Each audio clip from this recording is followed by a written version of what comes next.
ওয়ারিশগণের নাম দিয়েই নামজারি বন্টননামা দলিলের প্রয়োজন নেই। এই বিষয়টি নিয়ে আমার আজকের কন্টেন্ট। আশা করছি পুরো সময় আপনাদের সঙ্গ পাবো।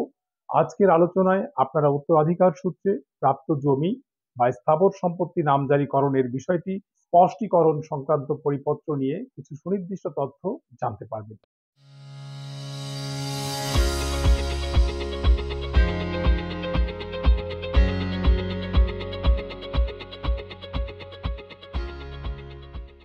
বাংলাদেশের ভূমি ব্যবস্থাপনায় নামজারি একটি গুরুত্বপূর্ণ প্রক্রিয়া। জমির মালিকানা পরিবর্তনের ক্ষেত্রে নামজারি করতে হলে সাধারণত বিভিন্ন দলিলপত্রের প্রয়োজন হয়। তবে সাম্প্রতিক সময়ে ভূমি মন্ত্রণালয়ের নীতিমালার আওতায় ওয়ারিশগণের অর্থাৎ উত্তরাধিকারীদের জন্য নামজারি প্রক্রিয়াকে সহজ করা হয়েছে। এখন থেকে ওয়ারিশগণ তাদের উত্তরাধিকার সূত্রে জমির মালিকানা নামজারি করতে পারবেন শুধুমাত্র উত্তরাধিকার সনদ বা ওয়ারিশ সনদ ব্যবহার করেই। বন্টননামা দলিল জমা দেওয়ার প্রয়োজন হবে না। ভূমি মন্ত্রণালয়ের পরিপত্রটি উত্তরাধিকার সূত্রে প্রাপ্ত জমি বা স্থাবর সম্পত্তি নামজারিকরণের বিষয়টি স্পষ্টীকরণ 10 ফেব্রুয়ারি 2025 তারিখে সিনিয়র সচিব ASM সালেহ আহমেদের স্বাক্ষরিত পরিপত্র অনুসারে ওয়ারিশ সূত্রে অর্জিত জমির মালিকদের নামজারি দুইভাবে হতে পারে। কোনো মৃত ব্যক্তির সকল ওয়ারিশের নাম একটি খতিয়ানে অন্তর্ভুক্ত করার জন্য ওয়ারিশগণ যৌথভাবে নামজারির আবেদন করতে পারেন। এ ধরনের আবেদন প্রাপ্তির পর সহকারী কমিশনার ভূমি নামজারি মামলা দায়ের করে খতিয়ানে মৃত ব্যক্তির মোট জমির মধ্যে প্রত্যেক ওয়ারিশের প্রাপ্য হিস্সা উল্লেখপূর্বক নামজারি খতিয়ান সৃজন করে দিবেন। এক্ষেত্রে পরিপত্র অনুসারে বন্টননামা দলিলের প্রয়োজন হবে না। যৌথভাবে নামজারি জমাভাগ ব্যতীত করার ক্ষেত্রে ইউনিয়ন পরিষদ চেয়ারম্যান, পৌরসভা মেয়র বা সিটি কর্পোরেশনের ওয়ার্ড কমিশনারদের নিকট হতে ওয়ারিশ সনদ সংগ্রহ করে আবেদনের সাথে দাখিল করতে হবে। নতুন নিয়মের চ্যালেঞ্জ। যদিও এই নতুন নীতিমালা সুবিধাজনক, তবে কিছু সম্ভাব্য চ্যালেঞ্জও থাকতে পারে। কোনো ওয়ারিশ ইচ্ছাকৃতভাবে সম্পত্তি দখল করতে চাইলে সমস্যার সৃষ্টি হতে পারে। পরিবারে সকল ওয়ারিশের সম্মতি থাকা জরুরি, তা না হলে আইনি জটিলতা দেখা দিতে পারে।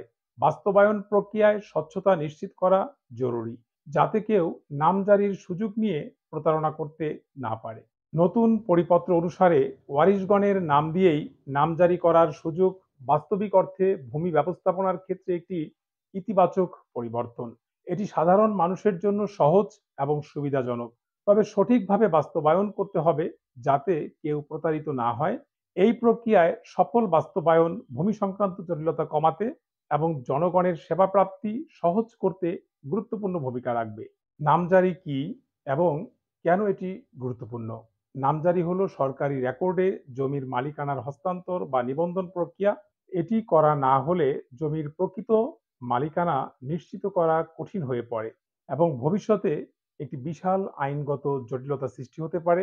নামজারি সম্পন্ন হলে মালিক সরকার নির্ধারিত ভূমি উন্নয়ন কর প্রদান করতে পারেন এবং বিভিন্ন দাপ্তরিক কাজে জমির মালিকানা সম্পর্কিত সুবিধা লাভ করতে পারেন। সুবিধাগুলোর মধ্যে হচ্ছে যেমন উত্তরাধিকারীদের জন্য নামজারি প্রক্রিয়া সহজ এবং ব্যয়বহুল হবে।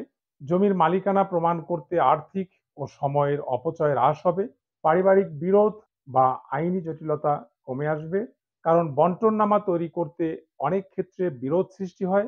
ভূমি অফিসে হয়রানি কমবে এবং দুর্নীতির সুযোগ হ্রাস পাবে। নতুন প্রক্রিয়ায় যে কাগজপত্রগুলো আপনার প্রয়োজন হবে: ওয়ারিশগণ নামজারির জন্য বেশ কিছু কাগজপত্র জমা দিতে হবে। ওয়ারিশ সনদ, মৃত্যু সনদ, জাতীয় পরিচয়পত্রের অনুলিপি, জমির খতিয়ান ও দাগ নাম্বার সংক্রান্ত কাগজপত্র। কাজেই উত্তরাধিকার সূত্রে প্রাপ্ত জমি বা স্থাবর সম্পত্তি নামজারিকরণের বিষয়টি স্পষ্টীকরণ সংক্রান্ত 10 ফেব্রুয়ারি 2025 তারিখের পরিপত্র অনুসারে ওয়ারিশগণের নাম দিয়েই নামজারি করা যাবে। কোনো প্রকার বন্টননামা দলিলের প্রয়োজন হবে না।